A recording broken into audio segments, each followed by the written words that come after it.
Is Land of the Dead Road to Fiddler's Green underrated? Land of the Dead Road to Fiddler's Green is a first-person shooter released for the Xbox in 2005. A PC version was also released, but this never made it to the GameCube or PlayStation 2. The game acts as a prequel or side story to the 2005 George Romero film, The Land of the Dead. Road to Fiddler's Green was notable for being the first video game based on George Romero's work, and as far as I can tell, it was also the last. You see, The Land of the Dead Road to Fiddler's Green was lampooned by critics upon release. Team Xbox scored the game a 3.1 out of 10, stating, "Only the undead could enjoy a game filled with humorous glitches and a sincere lack of creativity across the board. Avoid this title like a flesh-eating zombie." Yahoo Games gave the game 1 star, noting, "Land of the Dead is a mess of a game. It's not even a game, more like a slow rotting death.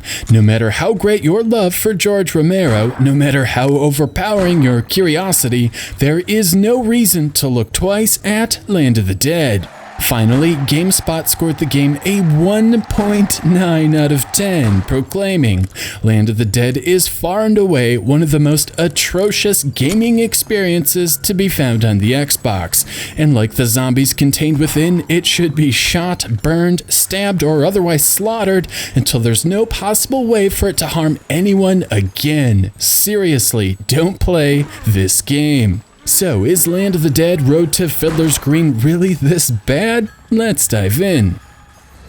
I just finished feeding the hogs when the power went out. That happens from time to time out here in the country. Land of the Dead begins at an old farmhouse where a farmer named Jack notices a stranger standing in his yard. Unfortunately, the stranger is infected with the zombie plague and has turned. From here, the adventure is off. At its core, Land of the Dead is a fairly straightforward first-person shooter. Your goal is to make it from point A to point B, with objectives to complete along the way.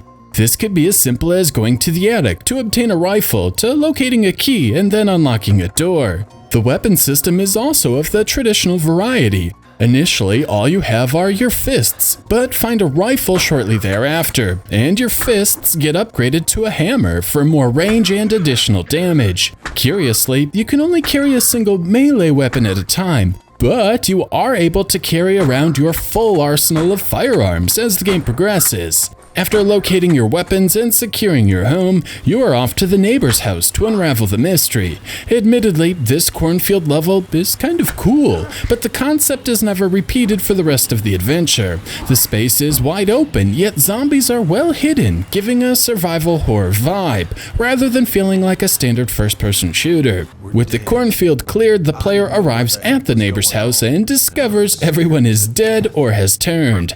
At this point, there's also a news broadcast, further cementing the fact the zombie apocalypse has descended on the game world. Everyone to stay in their homes and has issued a, one moment folks, something has just come across my desk. I'm getting reports that With the 2 farmhouses and the cornfield explored, Jack hops in his truck and makes his way to the city looking for a safe house. As expected, the city is in ruins and Jack decides to venture forth to find survivors. This leads him through some stereotypical set pieces, like city streets. Despite being a large, sprawling city, Land of the Dead is a linear adventure. Cars are packed tightly, keeping the player on a straight path, and you have to make jumps, preventing you from backtracking in many areas. What is somewhat interesting is how you'll appear trapped in a location until you clear out the horde and a zombie busts through a wall, giving you a path forward. As you make your way through the city, you'll encounter 3 main set pieces. First are the streets I've already noted. Second are the sewers. These are the weakest areas in my opinion, with even more linearity and a laughably complex system of drainage tunnels. Generally speaking, these look the same from beginning to end, lacking the variety found elsewhere.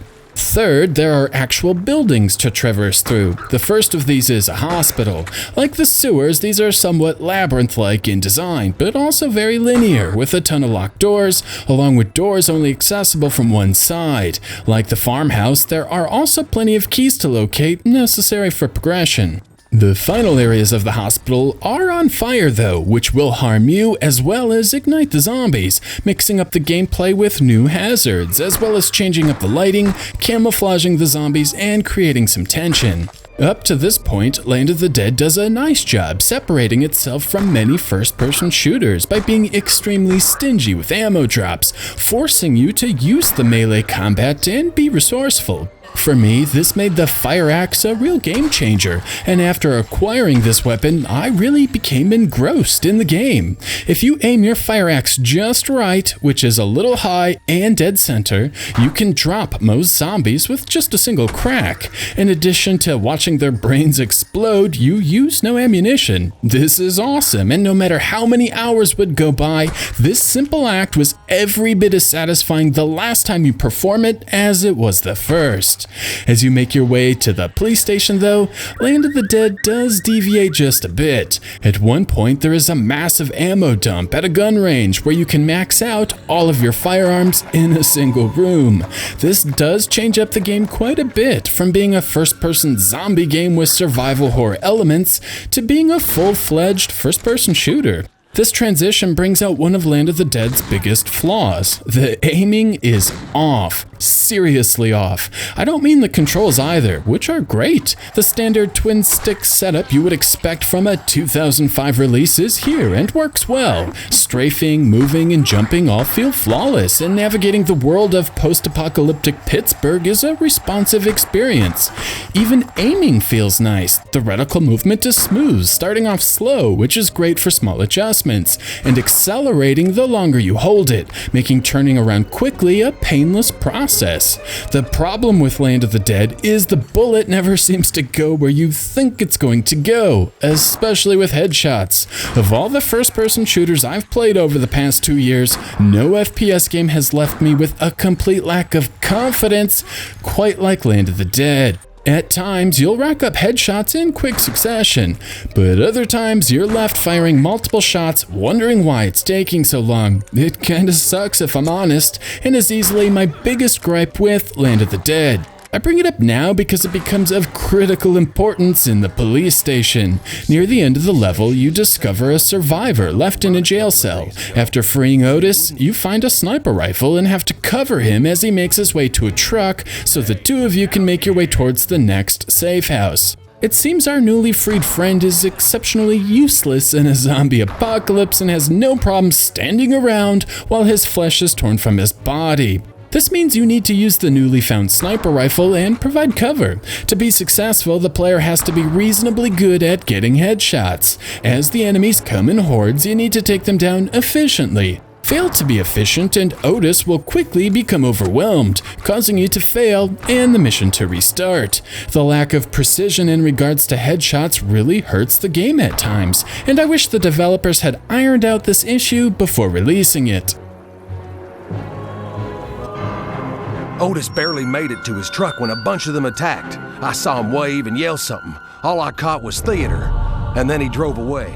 With Otis gone in his truck and the police station void of any human life, the player must make their way back through the sewers in hopes of catching up with Otis at the theater. As I noted earlier, these were my least favorite sections in Land of the Dead. At least here, there are some swimming sections along with different switches to press opening up the next area, but really these function as save points. Speaking of saving, the Xbox version of Land of the Dead does not have quick saves, but the checkpoint system never proved to be a problem. Most levels or sections are fairly short and don't need a checkpoint, and the longer levels have multiple checkpoints. When you do die, you're never stuck repeating very much, so in this regards, Land of the Dead works well enough. The sewers will also give you a chance to really understand the different enemies. I noted the fire axe was an awesome weapon and a real treat to use. Well, sometimes this is not a good option.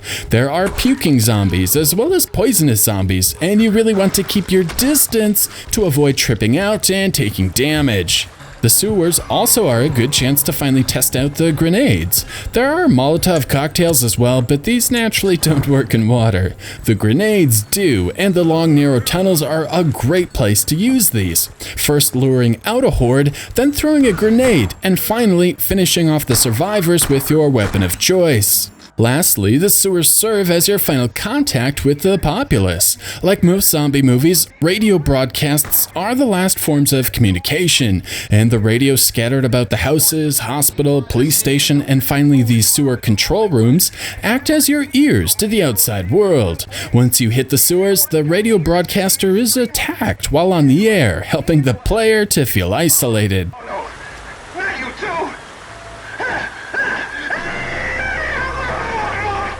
After finally making it through the sewers and up to the theater, Land of the Dead starts to hit its stride. Basically, the mission objective is to clear each segment of the theater. While the adventure has been mostly linear up to this point, the theater is somewhat open, allowing you to tackle the different hallways and rooms in whatever order you choose. Additionally, there are different levels and room sizes, allowing you to change up your weapons, from shotguns and axes for close-range attacks, and the sniper rifle for long-range attacks. The fact everything is red instead of gray or green is also a welcome change. Surprisingly, Otis delivers on his promise to pick up Jack, and the two venture off to the docks to find a boat and escape the Land of the Dead as it becomes clear there's no safe houses left in the city. The docks is another strong level with plenty of open areas, tight corridors, and basic objectives to complete to open up new areas of the map. You also have to provide cover for Otis, though you aren't limited to the sniper rifle, making this far less tedious than before. The mix of different tasks to complete makes this a real treat. After finally finding a working boat, Otis hotwires it and the two are off to the City of the Living, but Otis doesn't make it. From here, you have to lower a drawbridge so some supply trucks can get the goods to the City of the Living, and a new gameplay type is introduced.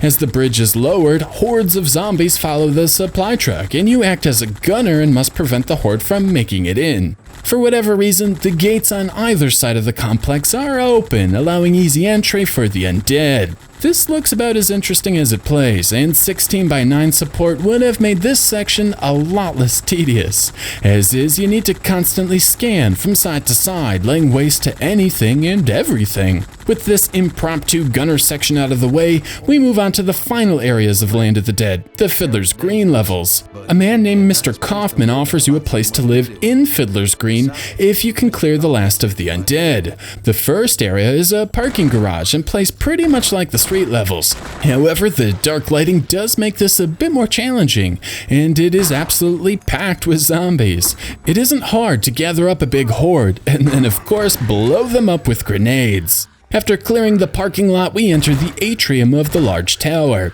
This is the retail section of the building, and your job is to secure the atrium, a restaurant, an office, and a bank. Secure, of course, means kill everything. Much like the theater, the change in color palette along with the varying room sizes allowing you to take advantage of different weapons makes this a ton of fun. You'll also notice there are enemies which cannot be defeated with a headshot or a crack with the fire axe. While these police officers are wearing helmets, which sort of explains the discrepancy, other enemies don't have any logical reason for their strength.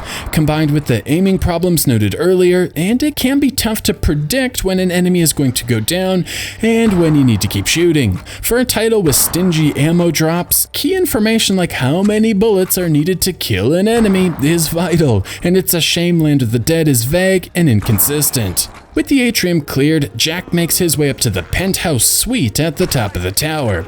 As expected, your goal is to sweep each room and destroy zombies. Nothing new is presented here, and upon completion, we move on to the final level. Basically, this is a rooftop garden with a massive swarm of the undead. Depending on how frugal you were with your ammunition or how quickly you were able to adapt to the questionable hit detection, this will either be a breeze or a real nightmare. After exhausting all of my ammunition, it is here I learned the sniper rifle isn't completely useless for short-range attacks. 2 shots were enough to take down anything, and after some early struggles getting my bearings with the task at hand, this was quickly defeated. With that, the road to Fiddler's Green has been completed, which should lead to the events in the 2005 film. With Jack safe and sound and the tower cleared, Land of the Dead is over, and the credits roll. With the gameplay out of the way, let's move on to the technical aspects of Land of the Dead. For a 2005 release, the game has a 2001 launch title vibe to it. The texture work can be exceptionally bland. There are very few graphical effects of any kind, and the level geometry is extremely basic. Compare it to Black, released a few months later, and it's clear there are some deficiencies. Worse yet, there are even light leaks in the walls, which I find somewhat distracting, and the frame rate is inconsistent, hovering at a smooth 60 frames per second when there is little happening, and dipping to 30 when the action gets thick. Artistically, Land of the Dead fares a little better. The zombies look good enough, and you certainly wouldn't confuse them for something, living. Even better, it seems CPU cycles were spent on making these guys destructible. If you blast their legs off, they'll crawl around. You can shoot out their guts and even chop off their arms. While gimmicky for sure, and barely impacting the gameplay, I applaud the developers for actually trying. There are also brief moments where the game is nice to look at, like the atrium and the theater, which feel like real places rather than video game corridors. Thankfully, Land of the Dead does support 480p, and everything looks nice and crisp. You certainly would not mistake this title for an N64 game, but still, this is definitely average in the visuals department. Like the visuals, the audio too has an inconsistent vibe to it. The music is generic and would sound right at home in a Halloween level of a platformer, as well as it would in a survival horror game. That isn't to say it's bad, but the loops are short and fail to add anything to the gloomy world. The sound effects, on the other hand, are pretty good. The zombies take center stage with various groans and moans, and these howlers sound downright terrifying. Better still, weapons sound punchy, and the melee weapons deliver a satisfying thunk when making contact with a skull.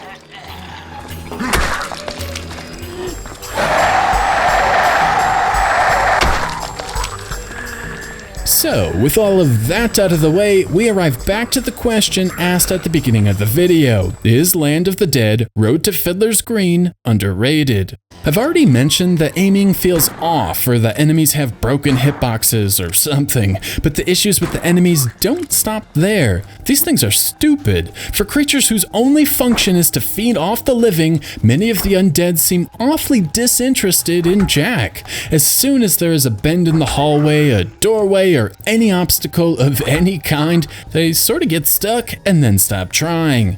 It makes for an experience that is occasionally challenge-free. On the flip side, anytime there is a long corridor or wide open expanse, things get a lot more interesting. But far too often, the enemy programming just doesn't match the level design, creating lackluster moments. Considering at its core this is a first-person shooter, it's baffling to me there are such glaring deficiencies at both shooting and the things you are shooting at. There are other issues as well. When the game pauses to load data, it doesn't stop reading the controller input, meaning the screen will jump a few feet once the load is complete. It's not game-breaking, but distracting enough to suck you out of the adventure. The programmers really should have stopped reading the controller input during these brief loads. I also found it downright annoying I had to manually press the action button to grab health pickups and ammo. Seriously, you can't just walk over these like every other game ever. You have to stop and press the action button. And don't wander too far away, or you'll open a different drawer or cupboard. It's a real pace breaker. On the nitpicky side of things, I find it annoying how most doors seem to open towards you instead of away. On many occasions, I pushed myself into the wall instead of going through the doorway. You can adapt for sure, but I don't really recall having this experience in many other shooters. Finally, I really wish Otis had a life bar. Without it, it's difficult to determine how much danger he is in. This is critical information, as the player needs to know when to start playing fast and loose with headshots, and when it's okay to play it safe with body shots. I also wonder why health packs are often presented at the beginning of a level, when you already have full health. But even with all of these issues, I found myself enjoying Land of the Dead. Despite a lot of problems the game game has, many of them are mitigated by the fact you are killing zombies. If an enemy was shooting at you, the headshot inconsistencies could mean the difference between life and death, but zombies can't shoot at you, only walk or crawl. Land of the Dead also features a nifty little dash button. The left trigger will speed up Jack, but it's only temporary and Jack will eventually run out of breath. Instead, it can be used in short bursts to evade zombie hordes. It's kind of an ingenious inclusion and drastically improves the combat. I also like the overall progression. There are lots of little things to learn. The weapons, for example, are not all created equal. The .22 rifle you receive early on cannot kill a zombie with a headshot. This makes the later weapons you receive naturally better and more efficient. The Glock is also incapable of a headshot, but does shoot rapidly, which is a nice trade-off. At times, a zombie will seem to come out of nowhere, but as the adventure wears on, you slowly notice things like grates in the ceiling, which a zombie will probably fall out of right as you walk past it. Same goes for the vents in the floor. Eventually, a crawling zombie will likely race out of it and attack you. While Land of the Dead lacks variety in terms of zombie attire, and seeing multiple zombies with the same shirt is a little lazy, I do like how there are different zombie types. Some can be headshotted or killed with a well-placed axe strike, and others require more attention to take out. The fact that enemy behaviors change and get tougher as you make your way to Fiddler's Green kept me engaged through the entire 6.5-hour runtime. And finally, the game is free of bugs and glitches, assuming the zombie behavior was incompetently programmed. In fact, from beginning to end, this is a relatively pain-free experience, and nothing is too cryptic or obscure, forcing you to spend an unnecessary amount of time trying to find a key when what you really want to do is bash some zombie skulls in. So yeah, Land of the Dead: Road to Fiddler's Green is underrated. Well, it's no masterpiece, not by a long shot. It's far from the atrocity its reputation might suggest. If you're looking for a AAA shooter with awesome graphics and challenging AI, Land of the Dead will disappoint. But if you're looking for an interesting twist on the first-person shooter formula, with a fun dash mechanic and decent melee combat, Land of the Dead might scratch that itch. That was Joe Grant with tips on making